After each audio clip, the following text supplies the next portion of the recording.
Le président Xi Jinping a réorganisé l'armée après la Grande Purge, promouvant 2 généraux au plus haut grade. Examinons cela de plus près. Nous l'avons déjà évoqué dans une précédente vidéo. L'an dernier, une grande purge a touché l'armée chinoise. Le 24 janvier, Zhang Yisha et Yu Zhenyin ont été purgés pour violation de la discipline du parti et corruption grave. Actuellement, une vaste opération de purge est en cours au sein de l'armée chinoise. De plus, He Wei, qui était considéré comme le 3e plus haut gradé de l'armée, ainsi que Mao Hua, ancien chef du département du travail politique de la commission militaire centrale, ont également été expulsés du parti et de l'armée pour de graves violations de la discipline du parti et pour leur implication dans des crimes majeurs liés à leurs fonctions, ce qui a également été officiellement annoncé. En particulier, depuis le lancement en 2023 de la purge anticorruption au sein de la force des fusées, de nombreux officiers généraux de l'armée chinoise sont tombés les uns après les autres. En 2022, des fuites de secrets internes et de graves problèmes de corruption ont été révélés au sein de la force des fusées, sur laquelle le président Xi Jinping avait misé stratégiquement, et par la suite, les responsables concernés ont été successivement visés par des purges. Les soupçons de corruption et de fuite de secrets au sein de la force des fusées, responsable des forces nucléaires et des forces de missiles à longue portée chinoises, ont choqué la direction chinoise. Pour Xi Jinping, qui menait la modernisation de la puissance militaire, le fait que des problèmes surviennent dans l'organisation en laquelle il devait avoir le plus confiance était particulièrement grave, et par la suite, l'ampleur des purges s'est rapidement étendue de la force des fusées à l'ensemble de l'armée. Dans ce processus, même Li Shangfu, l'ancien ministre de la Défense chargé de superviser l'introduction des armes de pointe, a été purgé en 2024, ce qui a également provoqué un choc. Depuis l'arrivée au pouvoir de Xi Jinping, en 2012, plus de 110 généraux chinois ont été purgés, selon les chiffres actuels.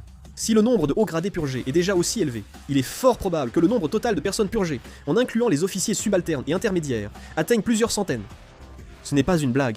Depuis l'arrivée de Xi Jinping, 37 généraux de plus haut rang ont déjà été évincés. C'est le rang le plus élevé. Pourtant, 37 personnes ont été purgées, dont 29 après octobre 2022. Un article du Wall Street Journal rapporte que plus de 50 hauts gradés militaires et dirigeants de l'industrie de la défense ont été purgés en 2 ans, un niveau inédit depuis Mao Zedong. Avec le remplacement simultané des principaux responsables du commandement militaire et du secteur de la défense, il y a actuellement un vide de personnel et des changements continus dans la chaîne de commandement au sein de l'armée chinoise. En conséquence, le pouvoir militaire se concentre encore davantage entre les mains du président Xi Jinping, suite à sa purge au sein de l'armée. Si l'on regarde immédiatement la plus haute direction de l'armée chinoise, le comité militaire central du parti, les changements sont encore plus évidents. À l'origine, le comité militaire central était composé de 7 membres et était chargé de prendre les principales décisions militaires. Cependant, à la suite des purges successives, il ne reste actuellement que 2 personnes, le président Xi Jinping et le vice-président Jiang Zemin. Les autres postes sont restés vacants, où les membres précédents ont été démis de leurs fonctions, ce qui signifie que la structure normale s'est pratiquement effondrée. Cela montre que le commandement de l'armée chinoise est entré dans une phase de réorganisation majeure. Récemment, le président Xi Jinping a encore réorganisé l'armée. Il serait intéressant de s'intéresser à Zhang Shuguan et Wang Gang, tous 2 promus généraux. Le général Zhang Shuguan, né en 1964 et membre du comité central du parti, issu du 20e congrès et proche du vice-président Jiang Zemin. Il a longtemps travaillé dans l'inspection disciplinaire de l'armée. Cela rappelle le schéma de nomination du vice-président actuel Jiang Zemin il y a 10 ans. Le commandant Wang Gang, ancien pilote d'exception, vient de l'armée de l'air. Les postes de commandant de l'armée de terre, de la marine, de l'armée de l'air et des forces de missiles chinoises sont vacants. Mais celui de l'armée de l'air a été pourvu en premier, indiquant que la Chine souhaite renforcer cette branche. Suite à cette promotion, le nombre de généraux 4 étoiles est passé de 4 à 6, dont 3 de l'armée de l'air. Yang Jibin, Hang Xiongyan et Wang Gang viennent de l'armée de l'air, Jiang Xiongmin des forces de missiles, Dong Jin de la marine et Zhang Shuguan de l'armée de terre.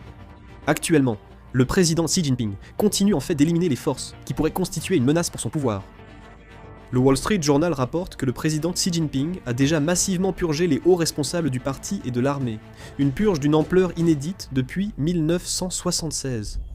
Depuis le début de son 3e mandat en 2022, le rythme des purges s'est encore accéléré. En l'espace de seulement 6 mois, 3 membres en exercice du Politburo, l'organe suprême de décision du Parti communiste chinois, ont été successivement évincés. Le ministre de la Défense, le ministre des Affaires étrangères, le ministre de l'Agriculture et des Affaires rurales, ainsi que des commandants militaires, des dirigeants locaux, des responsables de la supervision financière et des cadres supérieurs d'entreprises publiques ont également été visés par les purges.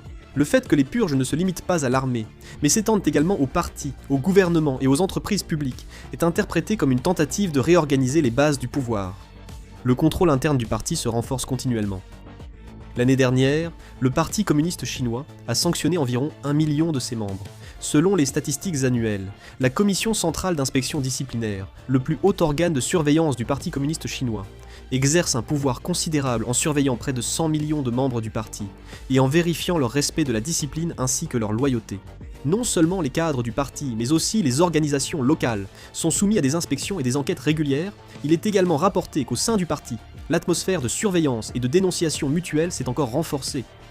Certains analystes pensent que même les hauts responsables peinaient à exprimer publiquement des opinions opposées dans ce contexte.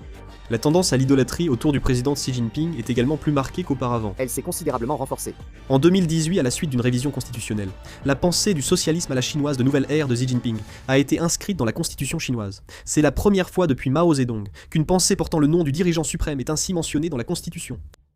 Les nouveaux membres du Parti communiste doivent recevoir une formation sur la pensée de Xi Jinping avant même d'adhérer, et après leur entrée, ils doivent également participer régulièrement à des études et des formations liées à cette pensée. Le site d'analyse des médias d'État chinois, Propagandascope, a récemment constaté que les médias officiels utilisaient de plus en plus l'expression Xi Jinping, le dirigeant du peuple. Wu Guoguang, chercheur principal à l'Institut de politique de l'Asia Society des États-Unis, affirme que Staline, Mao Zedong et Xi Jinping partagent une prise de décision froide pour consolider le pouvoir, n'hésitant pas à imposer des purges sévères et un contrôle strict à des fins politiques. Dans ce contexte, le président Xi Jinping continue d'afficher son ambition d'unifier Taïwan. Le président Xi Jinping réaffirme à plusieurs reprises sa volonté d'unifier Taïwan lors de ses discours publics. Lors de son discours à l'occasion du 105e anniversaire de la fondation du Parti communiste chinois, le 1er juillet, il a déclaré qu'il fallait frapper fermement les forces séparatistes, partisanes de l'indépendance de Taïwan, s'opposer à l'ingérence des forces extérieures et promouvoir résolument la réunification nationale. Il a déclaré que résoudre la question de Taïwan et réaliser la réunification complète de la patrie est la mission historique inébranlable de notre parti et l'aspiration de tous les enfants de la nation chinoise.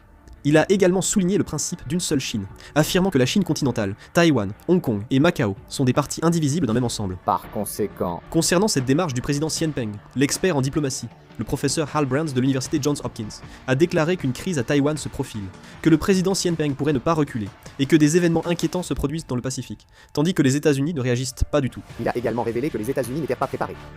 Le professeur Hal Brands de l'université Johns Hopkins a indiqué que début du mois, des gardes-côtes chinois ont approché 3 navires près de l'est de Taïwan en eau internationale, exigeant leur port de départ et destination. Il précise que la Chine veut surveiller le trafic maritime près de Taïwan et revendique ce droit. À l'avenir, Il a aussi estimé qu'il pourrait s'agir d'un signe avant-coureur d'une crise qui pourrait survenir dans 1 an ou 2. Ainsi, même dans la région orientale de Taïwan, la Chine déploie des forces pour mener des activités d'application de la loi. Avant, ces activités se concentraient surtout sur le détroit de Taïwan ou la mer de Chine méridionale. Le problème principal est que la Chine étend désormais ses activités jusqu'à l'est de Taïwan pour y faire appliquer la loi. Le porte-parole des gardes-côtes, Zhang Luo, a affirmé que ces activités visaient à maintenir l'ordre de la navigation et à protéger les droits des pêcheurs chinois, y compris ceux de Taïwan. Il a également déclaré que la garde côtière chinoise continuerait de renforcer les patrouilles de maintien de l'ordre dans les eaux sous sa juridiction et défendrait fermement le territoire national, la souveraineté territoriale et les droits et intérêts maritimes du pays. Du point de vue de Taïwan, cela paraît une menace importante. Le gouvernement taïwanais affirme qu'il prendra toutes les mesures nécessaires pour expulser de force les navires chinois qui commettent des actes de harcèlement dans ses eaux territoriales, adoptant ainsi une position ferme. La Chine ne montre aucun signe d'arrêt et, tout en réorganisant ses forces armées, intensifie la pression maritime sur Taïwan. Wu Jiaoxi, le secrétaire général du Conseil de sécurité nationale de Taïwan, a immédiatement révélé sur son réseau social X la situation du déploiement maritime de l'armée chinoise, déclarant que le nombre de navires de guerre et de garde-côtes chinois opérant sur la première chaîne d'îles dépassait 110, atteignant ainsi un niveau record. Les données montrent que les navires chinois sont très présents en mer Jaune, en mer de Chine orientale et méridionale, avec une forte concentration autour de Taïwan, et dans la zone maritime reliant Kyushu, Okinawa et les Philippines. Cette région est une voie maritime clé pour les forces américaines et alliées en cas de crise, d'où la vigilance de la communauté internationale. La Chine déploie récemment non seulement sa marine, mais aussi activement ses gardes-côtes, poursuivant ce qu'elle appelle des patrouilles d'application de la loi dans les eaux orientales de Taïwan. Des navires civils allant ou venant de Taïwan ont été contactés ou contrôlés sur leur itinéraire, la Chine qualifiant ces actions de mesures normales d'application de la loi. Le gouvernement taïwanais s'y oppose, affirmant que la Chine n'a pas juridiction sur ses eaux et viole le droit international. Les États-Unis, le Royaume-Uni, la France, l'Allemagne et d'autres ont aussi exprimé leurs craintes, disant que ces actions menacent la stabilité régionale. Les experts suivent aussi de près ces évolutions.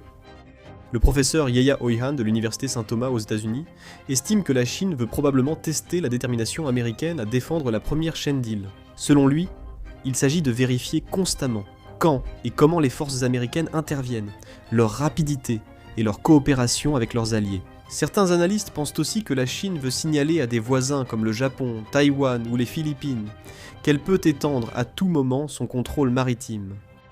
La répétition de ces mouvements risque d'accroître la tension militaire autour de Taïwan et dans le Pacifique occidental. Ah.